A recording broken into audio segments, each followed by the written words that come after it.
ನಿಮ್ಮ ಬಳಿ ಒಂದು ಸ್ಟಾರ್ಟಪ್ ಐಡಿಯಾ ಇದೆ. ಸೊ ಆ ಒಂದು ಸ್ಟಾರ್ಟಪ್ ಐಡಿಯಾಗೆ ಫಂಡ್ಸ್ ರೈಸ್ ಮಾಡಬೇಕು. ಅದು ಯಾವ ರೀತಿ ಅಂತ ಗೊತ್ತಿಲ್ಲದಿದ್ರು, ಅಥವಾ ನಿಮ್ಮ ಹತ್ರ ಒಂದು ಸ್ಟಾರ್ಟಪ್ ಐಡಿಯಾ ಇದೆ, ಅದನ್ನು ಎಕ್ಸ್ಪ್ಯಾಂಡ್ ಮಾಡಬೇಕು, ಆಲ್ರೆಡಿ ಎಕ್ಸಿಸ್ಟಿಂಗಲ್ಲಿದೆ, ಅದನ್ನು ಎಕ್ಸ್ಪ್ಯಾಂಡ್ ಮಾಡಬೇಕಾದ್ರೆ ನಿಮಗೆ ಮನಿ ಬೇಕಾಗುತ್ತಲ್ವಾ, ಫಂಡಿಂಗ್ ಬೇಕಾಗುತ್ತೆ. ಸೊ ಅದನ್ನು ಯಾವ ರೀತಿ ತರಬೇಕು, ಈ ಒಂದು ಟೆಕ್ನಿಕಲ್ ವರ್ಡ್ಸ್ ನೀವು ಕೇಳಿರ್ತೀರ. ಪ್ರೀ ಸೀಡಿಂಗು, ಸ್ಟೇಜ್ 1 ಅಂದರೆ ಸ್ಟೇಜ್ ಎ ಸೀರೀಸ್ ಫಂಡಿಂಗು, ಈ ರೀತಿಯಾದಂತಹ ಒಂದು ಟೆಕ್ನಿಕಲ್ ಟರ್ಮ್ಸನ್ನು ಸ್ಟಾರ್ಟಪ್ ಎಕೋಸಿಸ್ಟಮಲ್ಲಿ ಕೇಳಿರ್ತಾರೆ. ಇದನ್ನೆಲ್ಲ ಎಕ್ಸ್ಪ್ಲೇನ್ ಮಾಡಿ ವೆಂಚರ್ ಕ್ಯಾಪಿಟಲಿಸ್ಟು, ಏಂಜಲ್ ಇನ್ವೆಸ್ಟರ್ಸ್ನ ಯಾವ ರೀತಿ ಮೀಟ್ ಮಾಡ್ಬೋದು, ಈ ಒಂದು ವಿಡಿಯೋದಲ್ಲಿ ನಾನು complete details, practical road map ಕೊಡ್ತೀನಿ ನಿಮಗೆ. ನಿಮ್ದೇನಾದರೂ ಸ್ಟಾರ್ಟಪ್ ಇದ್ದರೆ ಅಥವಾ ನೀವೇನಾದ್ರು ಸ್ಟಾರ್ಟ್ ಮಾಡೋಣ ಅಂತ ಒಂದು ಇಂಟೆನ್ಷನಲ್ಲಿದ್ದರೆ ಈ ಒಂದು ವಿಡಿಯೋನ ಕೊನೆವರೆಗೂ ನೋಡಿ. ಕೊನೆಯಲ್ಲಿ ನಿಮಗೆ ಪ್ರತಿಯೊಂದು ಕಾಂಟ್ಯಾಕ್ಟ್ ಡೀಟೇಲ್ಸ್ ಅಂತ ಹೇಳ್ಬೋದು, ಡೈರೆಕ್ಟ್ ಕಾಂಟ್ಯಾಕ್ಟ್ ಡೀಟೇಲ್ಸ್ ಅಂತ ಹೇಳ್ಬೋದು. ಸೊ ನಾನು ಕೆಲವೊಂದು ಈವೆಂಟ್ಸ್ನ ಹೇಳ್ತೀನಿ, ಆ ಒಂದು ಈವೆಂಟ್ಸ್ನಲ್ಲಿ ನೀವು ಹೋಗಿ ಅಟೆಂಡ್ ಆಗಿ ಸೊ ಅವರ ಒಂದು ಇನ್ವೆಸ್ಟ್ಮೆಂಟ್ಸ್ನ ನೀವು ಪಡಿಬೋದು, ಅಂದರೆ ಫಂಡಿಂಗನ್ನು ತೊಗೊಂಬರ್ಬೋದು. ಸೊ ಈ ಒಂದು ವಿಡಿಯೋನ ಕೊನೆವರೆಗೂ ನೋಡ್ತೀರಂತ ಬನ್ನಿ ಒಂದು ವಿಡಿಯೋನ ಸ್ಟಾರ್ಟ್ ಮಾಡೋಣ. ನನ್ನ ಹೆಸರು Kishore, welcome to money talks YouTube channel.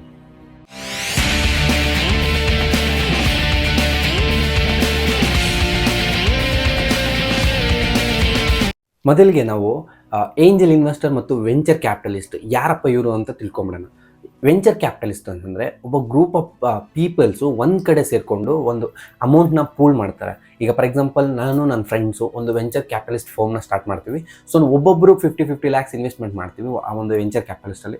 ಆ ಒಂದು ಎಂಟೈರ್ ಅಮೌಂಟ್ ಏನಿದೆ ಅದನ್ನು ಎತ್ಕೊಂಡೋಗಿ ಮತ್ತೆ ಸ್ಟಾರ್ಟಪ್ಪಲ್ಲಿ ಇನ್ವೆಸ್ಟ್ಮೆಂಟ್ ಮಾಡ್ತೀವಿ. ಅಂದರೆ ಇದು ಗ್ರೂಪ್ ಆಫ್ ಪೀಪಲ್ಲು ಒಂದು ಕಡೆ ಕೂತ್ಕೊಂಡು ಒಂದು ಸ್ಟಾರ್ಟಪ್ಗೆ ಇನ್ವೆಸ್ಟ್ಮೆಂಟ್ ಮಾಡೋದನ್ನೇ ವೆಂಚರ್ ಕ್ಯಾಪಿಟಲಿಸ್ಟ್ ಅಂತ ಕರ್ಬೋದು. ಈಗ ಏಂಜಲ್ ಇನ್ವೆಸ್ಟರ್ಸ್ ಅಂದರೆ ಯಾರು ಅಂತಂದರೆ ಐ ನೆಟ್ವರ್ಕ್ ಪೀಪಲ್. ಇವರು HNIs ಕ್ಲೈಂಟ್ಸು ಅಂತ ಅಂದ್ಬಿಟ್ಟು ಇವರು ಏನು ಮಾಡ್ತಾರೆ ಅಂದರೆ ಕೆಲವೊಂದು ಸ್ಟಾರ್ಟಪ್ ಐಡಿಯಾಸ್ನ ಆಟೋಮೆಟಿಕ್ಕಾಗಿ ಮಾರ್ಕೆಟಲ್ಲಿ ಚೆಕ್ ಮಾಡಿ ತೊಗೊತಾರೆ. ಸೊ ಆ ಒಂದು ಸ್ಟಾರ್ಟಪ್ಸ್ಗೆ ಅವರ ಒಂದು ಇಂಡಿವಿಜುವಲ್ ಅಮೌಂಟನ್ನು ಅವರು ಪೂಲ್ ಮಾಡ್ತಾರೆ. ಈಗ ಫಾರ್ ಎಕ್ಸಾಂಪಲ್ ನಾನೇ ತಗೊಳ್ಳಿ, ನನ್ನ ಹತ್ರ ಒಂದು 5 crores ಇದೆ. 1 crore stock market, 1 crore mutual fund, 1 crore real estate, remaining 2 crores ಎತ್ಕೊಂಡೋಗಿ ನಾನು ಎಲ್ಲಿಡೋಣ, ನನಗೆ ಬಿಸ್ನೆಸ್ಸಲ್ಲಿ ಇಂಟ್ರೆಸ್ಟ್ ಇರುತ್ತೆ, ನನಗೆ ಮಾಡಲಿಕ್ಕೆ ರಿಸ್ಕ್ ತಗೊಳ್ಳೋಕ್ಕೆ ಇಂಟ್ರೆಸ್ಟ್ ಇರಲ್ಲ. ಸೊ ನಾನೇನು ಮಾಡ್ತೀನಿ, ಆಲ್ರೆಡಿ ಎಕ್ಸಿಸ್ಟಿಂಗ್ ಬಿಸ್ನೆಸ್ಸಲ್ಲಿ ಆ ಒಂದು ಸ್ಟಾರ್ಟಪ್ ಯಾರೆಲ್ಲ ಇದ್ದಾರೆ ಅಂತ ಚೆಕ್ ಮಾಡಿಬಿಟ್ಟು ಅವ್ರದಲ್ಲೇ ಹೋಗಿ ಎತ್ಕೊಂಡೋಗಿ ಇನ್ವೆಸ್ಟ್ಮೆಂಟ್ ಮಾಡ್ತೀನಿ. ಇವ್ರನ್ನ ಏಂಜಲ್ ಇನ್ವೆಸ್ಟರ್ಸ್ ಅಂತ ಕರಿಬೋದು. ಸೊ ಸಿಂಪಲ್ ಆಗಿ ಅಂದರೆ ಅವ್ರು ಇನ್ವೆಸ್ಟ್ಮೆಂಟ್ ಮಾಡಬೇಕಾದ್ರೂ ಕೆಲವೊಂದು ಪ್ಯಾರಾಮೀಟರ್ಸ್ ಇಟ್ಕೊತಾರೆ. ವೆಂಚರ್ ಕ್ಯಾಪಿಟಲಿಸ್ಟು ಕೆಲವೊಂದು ಪ್ಯಾರಾಮೀಟರ್ಸ್ ಇಟ್ಕೊತಾರೆ, ಏಂಜಲ್ ಇನ್ವೆಸ್ಟರ್ಸು ಕೆಲವೊಂದು ಪ್ಯಾರಾಮೀಟರ್ಸ್ ಇಟ್ಕೊತಾರೆ. ಸೊ ಈ ರೀತಿ ನಾವು ಡಿಫ್ರೆನ್ಷಿಯೇಟ್ ಮಾಡ್ಬೋದು ಏಂಜಲ್ ಇನ್ವೆಸ್ಟರ್ಸ್ ಯಾರು ಮತ್ತು ವೆಂಚರ್ ಕ್ಯಾಪಿಟಲಿಸ್ಟ್ ಯಾರು. ನಮ್ಮ ಇಂಡಿಯಾದಲ್ಲಿ ತುಂಬಾ ಏಂಜಲ್ ಇನ್ವೆಸ್ಟರ್ಸು ಮತ್ತು ವೆಂಚರ್ ಕ್ಯಾಪಿಟಲಿಸ್ಟ್ಸ್ ಇದ್ದಾರೆ. ಅವ್ರನ್ನ ಯಾವ ರೀತಿ ಕಾಂಟ್ಯಾಕ್ಟ್ ಮಾಡೋಣ ಮುಂದೆ ತಿಳಿಸ್ಕೊಡ್ತೀನಿ ನೋಡಿ. ಈಗ ನಾವು ಏನೆಲ್ಲ ಸ್ಟೇಜಸ್ ಇದೆ ಈ ಒಂದು ಸ್ಟಾರ್ಟಪ್ ಎಕೋಸಿಸ್ಟಮಲ್ಲಿ ಫಂಡಿಂಗ್ ರೈಸ್ ಮಾಡಬೇಕಂದ್ರೆ ಏನೆಲ್ಲ ಸ್ಟೇಜಸ್ ಇದೆ. ಮೊದಲಿಗೆ ಬರೋದು ಪ್ರೀ ಸೀಡಿಂಗ್ ಅಂದರೆ ಇನಿಷಿಯಲ್ ಸ್ಟೇಜ್ ಬಿಸ್ನೆಸ್ ಇರುತ್ತೆ, ಅಥವಾ ಇನಿಷಿಯಲ್ ಸ್ಟೇಜ್. ಈಗ ಫಾರ್ ಎಕ್ಸಾಂಪಲ್ ನಂದೇ ತಗೊಳ್ಳಿ, ನಾನು ಯಾವುದೋ ಸ್ಟಾರ್ಟಪ್ ಇಟ್ಕೊಂಡಿದ್ದೀನಿ. ಸೊ ಇನಿಷಿಯಲ್ ಸ್ಟೇಜ್ ಅದಕ್ಕೆ ಒಂದು 6 months ಆಗಿರಲ್ಲ, 1 month ಆಗಿರುತ್ತೆ ಅಂದ್ಕೊಳ್ಳಿ. ಆ ಸ್ಟೇಜಲ್ಲಿ ಯಾರಾದರೂ ತೊಗೊಂಡೋಗಿ ಇನ್ವೆಸ್ಟ್ಮೆಂಟ್ ಮಾಡಿದ್ರೆ ಅದನ್ನೇ ಪ್ರೀ ಸೀಡಿಂಗು ಅಂತ ಕರಿಬೋದು. ಈ ಒಂದು ಪ್ರೀ ಸೀಡಿಂಗ್ನ ಮೋಸ್ಟ್ಲಿ ಯಾರು ಮಾಡ್ತಾರಪ್ಪ ಅಂದರೆ ಅವರ ಫ್ಯಾಮಿಲಿ ರಿಲೇಟೆಡ್ ಅಥವಾ ಓನ್ ಫೌಂಡರ್ ಯಾರು ಇರ್ತಾರೆ ಅವರೇ ಮಾಡ್ತಾರೆ. ಇನ್ ಕೇಸ್ ಫೌಂಡರ್ ಹತ್ರ ಅಥವಾ ಯಾರೆಲ್ಲ ಸ್ಟಾರ್ಟ್ ಮಾಡಿದ್ದಾರೆ ಸ್ಟಾರ್ಟಪ್ನ ಅವ್ರ ಹತ್ರ ಏನಾದರೂ ಫಂಡ್ಸ್ ಇಲ್ಲ ಅಂದರೆ ಇದಕ್ಕೂ ಸಹ ಕೆಲವೊಂದು ಗೌರ್ಮೆಂಟ್ ಸ್ಕೀಮ್ಸ್ ಇದೆ. ಈಗ like startup India pre seeding scheme ಅಂತಿದೆ. ಸೊ ಅದರಲ್ಲಿ ಅಪ್ ಟು 50 lakhsವರೆಗೂ ನಿಮಗೆ ಸಿಗುತ್ತೆ. ಸೊ ನೀವು ಆ ಒಂದು ಏನಪ್ಪ ಇದೆ ಅಂದರೆ ಕಂಡೀಷನ್ಸ್ ಇರುತ್ತೆ, ಕೆಲವೊಂದು ಕಂಡೀಷನ್ಸ್. ಆ ಕಂಡೀಷನ್ಸ್ಗೆ ನೀವು ಭಾಗಿಯಾಗಿದ್ದರೆ ಸಾಕು, ಆ ಒಂದು ಅಪ್ ಟು 50 lakhವರೆಗೂ ನಿಮಗೆ ಸ್ಟಾರ್ಟಪ್ ಇಂಡಿಯಾ ಪ್ರೀ ಸೀಡಿಂಗಲ್ಲಿ ಸಿಗುತ್ತೆ. ಈಗ ನಿಮಗೆ ಪ್ರೀ ಸೀಡಿಂಗ್ ಏನಂತ ಅರ್ಥ ಆಯಿತು. ನೀವು ಪ್ರೀ ಸೀಡಿಂಗ್ನ ನೀವು ಗೌರ್ಮೆಂಟ್ ಮುಖಾಂತರ ತಗೋಬೋದು. ನಿಮಗೆ ಯಾರೆಲ್ಲ ಇನ್ವೆಸ್ಟರ್ಸ್ ಅಂದರೆ ಈಗ ನಾನು ತಿಳಿಸ್ಕೊಡ್ತೀನಿ ಕೊನೆಗೆ ಯಾರೆಲ್ಲ ಎಲ್ಲಿ ಇನ್ವೆಸ್ಟ್ಮೆಂಟ್ ನೀವು ತೊಗೊಂಬರ್ಬೇಕು, ಎಲ್ಲಿ ಸಿಗ್ತಾರೆ ಇನ್ವೆಸ್ಟರ್ಸು, ಮತ್ತು ಎಲ್ಲಿ ವೆಂಚರ್ ಕ್ಯಾಪಿಟಲ್ ಸಿಗ್ತಾರೆ, ಎಲ್ಲಿ ಏಂಜಲ್ ಇನ್ವೆಸ್ಟರ್ ಸಿಗ್ತಾರೆ ಅಂತ. ಸೊ ನೀವು ಆ ರೀತಿ ತೊಗೊಂಬರ್ಬೋದು ಪ್ರೀ ಸೀಡಿಂಗ್ನ. ಇದು ಏನಪ್ಪ ಅಂದರೆ ಈಗ ಕ್ಲಾರಿಟಿ ಬಂದಲ್ಲ. ಪ್ರೀ ಸೀಡಿಂಗ್ ಅಂದರೆ ಜಸ್ಟ್ ಇನಿಷಿಯಲ್ ಸ್ಟೇಜಲ್ಲಿ ನಿಮ್ಮ ಒಂದು ಬಿಸ್ನೆಸ್ಗೆ ಅಥವಾ ಸ್ಟಾರ್ಟಪ್ಗೆ ಕೊಡುವಂತಹ ಒಂದು ಫಂಡನ್ನು ಪ್ರೀ ಸೀಡಿಂಗ್ ಫಂಡಿಂಗ್ ಅಂತಾರೆ.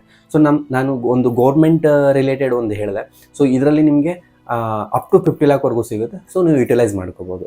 ಇನ್ನು ಸೀರೀಸ್ ಅಂತ ಬರುತ್ತೆ, A series, B series, C series, ಈ ರೀತಿಯಾದಂತಹ ಫಂಡ್ ರೈಸ್ ಮಾಡ್ತಾರೆ. ಈ ಇನಿಷಿಯಲ್ ಸ್ಟೇಜ್ ಆದ ನಂತರ ನಾವು ಸೀರೀಸ್ ಎ ಫಂಡಿಂಗ್ ರೈಸ್ಗೆ ಹೋಗ್ತಾರೆ. ಸೀರೀಸ್ ಎ ಫಂಡಿಂಗ್ ರೈಸ್ ಅಂದರೆ ಒಂದು ಮ್ಯಾಕ್ಸಿಮಮ್ ಎಕ್ಸ್ಪ್ಯಾನ್ಷನ್ ಗ್ರೋತ್ ರಿಲೇಟೆಡ್ ಈ ಒಂದು ಫಂಡಿಂಗ್ಸ್ನ ತೊಗೊತಾರೆ ಕಂಪನೀಸು ಅಥವಾ ಸ್ಟಾರ್ಟಪ್ಸು.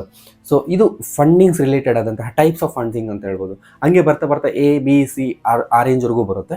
ಸೊ ಇದು ಟೈಪ್ಸ್ ಆಫ್ ಫಂಡಿಂಗ್. ಈಗ ನಾನು ಪ್ರಾಕ್ಟಿಕಲ್ ವೇಯಲ್ಲಿ ನೀವು ಯಾವ ರೀತಿ ಇನ್ವೆಸ್ಟರ್ಸ್ನ ಮೀಟ್ ಮಾಡಬೇಕಂದ್ರೆ, ಸೊ ನನಗೆ ರಿಯಲ್ ಆಗಿ ಎಕ್ಸ್ಪೀರಿಯನ್ಸ್ ಆಗಿರೋದು, ನಾನು ಕೆಲವೊಂದು ಇನ್ವೆಸ್ಟರ್ಸ್ನ ಮೀಟ್ ಮಾಡಿದ್ದೀನಿ, ಏಂಜಲ್ ಇನ್ವೆಸ್ಟರ್ಸ್ನ ಮೀಟ್ ಮಾಡಿದ್ದೀನಿ, ಕೆಲವೊಂದು ವೆಂಚರ್ ಕ್ಯಾಪಿಟಲಿಸ್ಟ್ನ ಮೀಟ್ ಮಾಡಿದ್ದೀನಿ. ಬೈ ಥ್ರೂ ಎಲ್ಲಿಂದ ನಾನು ಅವ್ರನ್ನ ಕನೆಕ್ಟ್ ಮಾಡಿದೆ, ಯಾವ ರೀತಿ ನಾನು ಅವ್ರನ್ನ ರಿಸರ್ಚ್ ಮಾಡಿ ಅವ್ರನ್ನ ಎಲ್ಲಿದ್ದಾರೆ ಅಂತ ತಿಳ್ಕೊಂಡೆ ಅಂದರೆ ಸಿಂಪಲ್ಲು ನಿಮ್ಮ ಒಂದು ಗೂಗಲ್ನ ಓಪನ್ ಮಾಡಿಬಿಟ್ಟು ನೀವು ಅಲ್ಲಿ ಸರ್ಚ್ ಮಾಡಿ ಇನ್ವೆಸ್ಟರ್ಸ್ ಮೀಟಿಂಗ್ ಇನ್ ಬ್ಯಾಂಗ್ಳೂರು. ಸೊ ನಿಮ್ಮ ನಿಯರ್ ಬೈ ಸಿಟಿ, ನೀವು ಈಗ ಫಾರ್ ಎಕ್ಸಾಂಪಲ್ ಕೆಲವೊಂದು ಔಟ್ಸೈಡ್ ಚೆನ್ನೈ ಇರ್ತಾರೆ, ಹೈದ್ರಾಬಾದ್ ಇರ್ತಾರೆ. ಸೊ ನೀವು ಒಂದು ಆ ಲೊಕೇಶನ್ ಹಾಕ್ಬಿಟ್ಟು ಇನ್ವೆಸ್ಟರ್ಸ್ ಮೀಟಿಂಗ್ಸ್ ಇನ್ ಬ್ಯಾಂಗ್ಳೂರ್, ಹೈದ್ರಾಬಾದ್, ಸಮ್ವೇರ್ ಮುಂಬೈಲಿದ್ರೆ ಎಲ್ಲಿದ್ರೆ ಅಲ್ಲಿ ಮೆಜಾರಿಟಿ ಕನ್ನಡ ಹೇಳ್ತಿದ್ದೀನಲ್ವಾ. ಸೊ ಎಲ್ಲರೂ ಬ್ಯಾಂಗ್ಳೂರಲ್ಲೇ ಇರ್ತೀರಾ ಅಂತ ಒಂದು ಇಂಟೆನ್ಷನಿಂದ ಹೇಳ್ತಿದ್ದೆ. ನೀವು ಇನ್ವೆಸ್ಟರ್ಸ್ ಇನ್ ಬ್ಯಾಂಗ್ಳೂರ್ ಅಂತ ಸರ್ಚ್ ಮಾಡಿದ್ರೆ ನಿಮಗೆ ಲಿಸ್ಟ್ ಆಫ್ ಈವೆಂಟ್ಸ್ ಬರುತ್ತೆ. ಇನ್ವೆಸ್ಟರ್ಸ್ ಮೀಟಿಂಗ್ಸ್ ಅಂತ ಹೊಡಿಬೇಕು, ಇನ್ವೆಸ್ಟರ್ಸ್ ಅಂತ ಹೊಡಿಬಾರ್ದು. ಇನ್ವೆಸ್ಟರ್ ಮೀಟಿಂಗ್ಸ್ ಇನ್ ಬ್ಯಾಂಗ್ಳೂರ್ ಅಂತ ಹೊಡಿದ್ರೆ ಕೆಲವೊಂದು ಈವೆಂಟ್ಸ್ ಬರುತ್ತೆ. ನಾನು ಪರ್ಸ್ನಲಿ ನಾನು ಹೋಗಿದ್ದು ಗ್ಲೋಬಲ್ ಸ್ಟಾರ್ಟಪ್ ಕ್ಲಬ್ಗೆ. ಸೊ ಈ ಒಂದು ಗ್ಲೋಬಲ್ ಸ್ಟಾರ್ಟಪ್ ಕ್ಲಬ್ಬಲ್ಲಿ ಏನು ಮಾಡ್ತಾರೆ ಅಂದರೆ ಇದೊಂದು ನೆಟ್ವರ್ಕಿಂಗ್ ಈವೆಂಟು. ಸೊ ನಾವಿಲ್ಲಿ ಕೋಫೌಂಡರ್ಸ್ನ ಹುಡ್ಕೋಬೋದು, ಫಂಡ್ ರೈಸ್ನ ಮಾಡ್ಬೋದು, ಕೆಲವೊಂದು ಸರ್ವೀಸಸ್ ಇರುತ್ತೆ, CFA ಸರ್ವಿಸ್, CA ಸರ್ವೀಸಸ್, ಇವರೆಲ್ಲ ಈ ಒಂದು ನೆಟ್ವರ್ಕ್ ಈವೆಂಟಲ್ಲಿ ಸಿಗ್ತಾರೆ ನಿಮಗೆ. ಇದು ಕಂಪ್ಲೀಟ್ಲಿ ನೆಟ್ವರ್ಕ್ ಬಿಲ್ಡ್ ಮಾಡುವಂತಹ ಒಂದು ಈವೆಂಟು. ಈ ಒಂದು ಈವೆಂಟಲ್ಲಿ ನಿಮಗೆ ಇನ್ವೆಸ್ಟರ್ಸ್ ಸಿಗ್ತಾರೆ. ಅಂದರೆ ಇನ್ವೆಸ್ಟರ್ಸ್ ಒಂದು 3 to 4 ಮೆಂಬರ್ಸ್ ಬಂದಿರ್ತಾರೆ. ಅಂದರೆ ಅವರು ಪಬ್ಲಿಕ್ ಜೊತೆ ಅವರು ಕಂಬೈಂಡ್ ಆಗಿರ್ತಾರೆ. ಏನೆಲ್ಲ ಇಂಟ್ರೊಡಕ್ಷನ್ ಕೊಡುವಂಥ ಟೈಮಲ್ಲಿ ಅವ್ರಿಗೆ ಏನಾದರೂ ಇಷ್ಟ ಆಗಿದ್ರೆ, ಪಿಚ್ ಅಂತ ಅಂದರೆ ನೀವು ಕೊಡುವಂತಹ ಸ್ಟಾರ್ಟಪ್ ಪ್ರೆಸೆಂಟೇಷನ್ ಅಂದರೆ ಅಲ್ಲಿ ನಿಮಗೆ ಟೈಮ್ ಕೊಡೋಲ್ಲ ಪ್ರೆಸೆಂಟೇಷನ್, ಜಸ್ಟ್ ನೀವೇನು ಎಕ್ಸ್ಪ್ಲೇನ್ ಮಾಡಬೇಕಂದ್ರೆ ನಿಮ್ಮ ಒಂದು ಐಡಿಯಾನ ಡಿಸ್ಕಸ್ ಮಾಡಿದ್ರೆ, ಸೊ ಅವ್ರಿಗೇನಾದರೂ ಇಷ್ಟ ಆದರೆ ಅವ್ರು ಬಂದು ನಿಮಗೆ ಫಂಡಿಂಗನ್ನು ಕೊಡ್ತಾರೆ. ಸೊ ಈ ಒಂದು ನೆಟ್ವರ್ಕ್ ಈವೆಂಟಲ್ಲಿ ಮುಖಾಂತರ ನೀವು ಇದು ಮಾಡ್ಬೋದು. ಸೊ ಇದೇ ರೀತಿ ಬೆಂಗಳೂರಲ್ಲಿ ಮೋಸ್ಟ್ ಆಫ್ ಈವೆಂಟ್ಸ್ ನಡೀತಿರುತ್ತೆ ವೀಕ್ಲಿ. ಮೋಸ್ಟ್ಲಿ ಸ್ಯಾಟರ್ಡೆ ಟೈಮಲ್ಲಿ ನಿಮಗೆ ಈ ಒಂದು ಈವೆಂಟ್ಸ್ ನಡೀತಿರುತ್ತೆ. ಕೈಂಡ್ಲಿ ಚೆಕ್, ಗೂಗಲ್ನ ಚೆಕ್ ಮಾಡಿ. ನೀವು ಗೂಗಲ್ನ ಚೆಕ್ ಮಾಡೋ ಮುಖಾಂತರ ಇನ್ವೆಸ್ಟರ್ಸ್ ಮೀಟಿಂಗು ಒಂದು ನಿಮಗೆ ಲಿಸ್ಟ್ ಆಫ್ ಈವೆಂಟ್ಸ್ ಬರುತ್ತೆ. ಆ ಒಂದು ಈವೆಂಟ್ಸ್ನಲ್ಲಿ ಪ್ರತಿಯೊಂದು ಈವೆಂಟ್ಗೂ ಟ್ರೈ ಮಾಡಿ. ಅಲ್ಲಿ ಸಮ್ ಎಂಟ್ರಿ ಫೀ ಇರುತ್ತೆ, somewhere around between 500 to 1000 rupees. So ಆ ಒಂದು ಎಂಟ್ರಿ ಫೀನ ಪೇ ಮಾಡಿಬಿಟ್ಟು ನೀವು ಹೋದರೆ ನಿಮಗೆ ಅಲ್ಲಿ ಇನ್ವೆಸ್ಟರ್ಸು ಖಂಡಿತ ಸಿಗ್ತಾರೆ. ಇನ್ವೆಸ್ಟರ್ಸು ಅಲ್ಲದೆ ನಿಮಗೆ ನಿಮ್ಮ ಬಿಸ್ನೆಸ್ಗೆ ಬೇಕಿರುವಂತಹ ಕೋಫೌಂಡರ್ಸು ಸಿಗ್ತಾರೆ. ಸೊ ಅದ್ರ ಮುಖಾಂತರ ನಿಮ್ಮ ಒಂದು ಬಿಸ್ನೆಸ್ ಎಕ್ಸ್ಪ್ಯಾನ್ಷನ್ ಮಾಡ್ಬೋದು. ಅಲ್ಲಿ ನಿಮಗೆ ಸ್ಟಾರ್ಟಪ್ ಯಾವ ರೀತಿ ರನ್ ಮಾಡ್ಬೋದು ಅನ್ನೋ ಒಂದು ಐಡಿಯಾ ಬರುತ್ತೆ. ಆಲ್ರೆಡಿ ಒಂದು ಅರೌಂಡ್ 100 ಮೆಂಬರ್ಸ್ ಇರ್ತಾರೆ ಆ ಒಂದು ಈವೆಂಟ್ಸ್ನಲ್ಲಿ. ಆಲ್ಮೋಸ್ಟ್ 50 to 100 ಮೆಂಬರ್ಸ್ ಬಂದೇ ಬರ್ತಾರೆ ಯಾವುದೇ ಒಂದು ಈವೆಂಟ್ ಕಂಡಕ್ಟ್ ಮಾಡಿದ್ರು. ಆ ಒಂದು 100 to ಬಿಟ್ವೀನ್ 50 ಇದಾರಲ್ವ, ಸೊ ಅವರ ಒಂದು ಬಿಸ್ನೆಸ್ ಎಕ್ಸ್ಪ್ಲೈನ್ ಮಾಡ್ತಾರೆ ಅಲ್ಲಿ ಯಾವ ರೀತಿ ನಾವು ಬಿಸ್ನೆಸ್ ಮಾಡ್ತಿದ್ವಿ. ನಿಮ್ಮಲ್ಲಿ ಏನಾದರೂ ಪ್ರಾಬ್ಲಮ್ ಇದೆ ಅಥವಾ ನಿಮ್ಮ ಒಂದು ಬಿಸ್ನೆಸ್ಸಲ್ಲಿ ಏನಾದರೂ ಅಡೆತಡೆಗಳು ಇದ್ದರೆ ಯಾವ ರೀತಿ ಪ್ರಾಫಿಟ್ ಮಾರ್ಜಿನ್ ಇನ್ಕ್ರೀಸ್ ಮಾಡಬೇಕು, ಯಾವ ರೀತಿ ನೀವು ಕಸ್ಟಮರ್ಸ್ನ ಹ್ಯಾಂಡಲ್ ಮಾಡಬೇಕು. ಸೊ ಈ ರೀತಿಯಾದಂತಹ ಒಂದು ಕಂಪ್ಲೀಟ್ ಸ್ಟೆಪ್ಸ್ನ ನೀವು ಬೇರೆ ಫೌಂಡರ್ಸ್ ಜೊತೆ ಇಂಟರಾಕ್ಟ್ ಆಗಿ ನೀವು ಕಲ್ತ್ಕೋಬೋದು. ಸೊ ನಾನು ಹೇಳೋಕ್ಕೆ ಇಷ್ಟಪಡೋದ್ರಿಂದ ನೀವೇನಾದರೂ ಸ್ಟಾರ್ಟಪ್ಪನ್ನು ಇಟ್ಟು ನೀವು ಫಂಡಿಂಗೋಸ್ಕರ ಏನಾದರೂ ವೆಯ್ಟ್ ಮಾಡ್ತಿದ್ದೀರ ಅಂದರೆ ಪ್ಲೀಸ್ ಕೈಂಡ್ಲಿ ವಿಸಿಟ್ ಇಂತಹ ಒಂದು ಈವೆಂಟ್ಸ್ಗೆ ಹೋದಾಗ ನಿಮಗೆ ಆಟೋಮೆಟಿಕ್ಕಾಗಿ ಪ್ರಾಕ್ಟಿಕಲ್ಲಾಗಿ ನೀವು ನಿಮ್ಮ ಒಂದು ಪಿಚ್ನ ಇನ್ವೆಸ್ಟರ್ಸ್ಗೆ ಕೊಡ್ತಿರ್ತಾರೆ. ಆ ಒಂದು ಕ್ರೌಡ್ನಲ್ಲಿ ಅಟ್ಲೀಸ್ಟ್ ಹೆಂಗಿಲ್ಲ ಅಂದರೂ 4 to 5 ಇನ್ವೆಸ್ಟರ್ಸ್ ಅಥವಾ ಏಂಜಲ್ ಇನ್ವೆಸ್ಟರ್ಸ್ ಆಗಿರ್ತಾರೆ ಮತ್ತು ವೆಂಚರ್ ಕ್ಯಾಪಿಟಲಿಸ್ಟ್ ಆ ಒಂದು ಈವೆಂಟ್ ಆರ್ಗನೈಸ್ ಮಾಡ್ತಿರ್ತಾರಲ್ಲ, ಸೊ ಅವ್ರನ್ನ ಕನೆಕ್ಟ್ ಮಾಡಿ ಅವ್ರ ಜೊತೆ ಕಾಂಟ್ಯಾಕ್ಟ್ ಮಾಡಿ ನಿಮ್ಮ ಒಂದು ಬಿಸ್ನೆಸ್ನ ಎಕ್ಸ್ಪ್ಲೇನ್ ಮಾಡಿ ಅವ್ರಿಗೆ ಗೊತ್ತಿರುವಂತಹ ವೆಂಚರ್ ಕ್ಯಾಪಿಟಲಿಸ್ಟ್ ಕೊಡ್ತಾರೆ.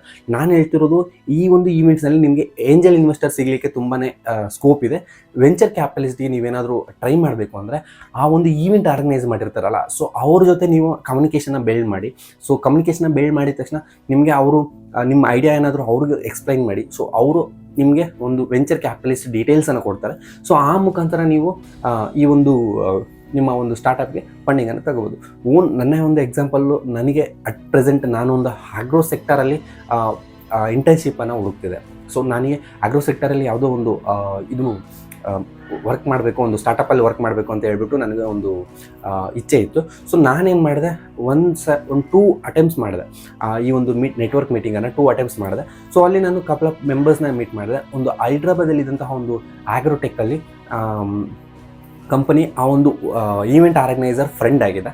ಸೊ ನನಗೆ ಅಲ್ಲಿ ಈಸಿ ಆಗೋಯಿತು. ಸೊ ಆತನನ್ನು ನಾನು ಕಾಂಟ್ಯಾಕ್ಟ್ ಮಾಡಿದೆ, ಈವೆಂಟ್ ಆರ್ಗನೈಸರ್ನ. ಸೊ ಆತನ ಒಂದು ಕಾಂಟ್ಯಾಕ್ಟ್ ಡೀಟೇಲ್ಸ್ ಕೊಟ್ಟ. ನಾನೀಗ ಪ್ರೆಸೆಂಟ್ಲಿ ಅವ್ರ ಜೊತೆ ಕಮ್ಯುನಿಕೇಟ್ ಮಾಡ್ತಿದ್ದೀನಿ ಆಗ್ರೋ ಸ್ಪೇಸ್ ಸೆಕ್ಟರಲ್ಲಿ. ಸೊ ಅದೇ ರೀತಿ ನಿಮಗೂ ಸಹ ಈ ಒಂದು ಈವೆಂಟ್ಸ್ ಅನ್ನೋದು ಹೆಲ್ಪ್ ಆಗುತ್ತೆ ಅಂತ ಹೇಳ್ತಾ ಈ ಒಂದು ಕಂಪ್ಲೀಟ್ ಡೀಟೇಲ್ಸ್ನ ನಿಮಗೆ ತಿಳಿಸ್ಕೊಡ್ತಿದ್ದೀನಿ. ಸೊ ಡೆಫಿನೆಟ್ಲಿ ನೀವು ಚೆಕ್ ಮಾಡಿ ನಿಮ್ಮ ಒಂದು ಇನ್ವೆಸ್ಟರ್ಸ್ ಮುಖಾಂತರ ತೊಗೊತೀರ ಅಂತ ಹೇಳ್ತಾ ಈ ಒಂದು ವಿಡಿಯೋನ ಇಲ್ಲೇ ಮುಗಿಸ್ತೀನಿ. ನಿಮ್ಮ ಒಂದು ಸ್ನೇಹಿತರಿಗೆ ಒಂದು ವಿಡಿಯೋನ ಶೇರ್ ಮಾಡಿ, ಯಾರೆಲ್ಲ ಈ ಒಂದು ಸ್ಟಾರ್ಟಪ್ ಸ್ಪೇಸಲ್ಲಿದ್ದಾರೆ, ಸೊ ಅವರಿಗೆ ಹೆಲ್ಪ್ ಆಗುತ್ತೆ ಇನ್ವೆಸ್ಟ್ಮೆಂಟ್ ಮುಖಾಂತರ. ಸೊ ಈ ಒಂದು ವಿಡಿಯೋ ಇಷ್ಟೇ. ಸಬ್ಸ್ಕ್ರೈಬ್ ಮಾಡ್ಕೊಳ್ಳಿ ಫಾರ್ ಮೋರ್ ಮನಿ ರಿಲೇಟೆಡ್ ಥಿಂಗ್ಸ್ಗೆ. ಸೊ ಬರ್ತೀನಿ, ಬಾಯ್.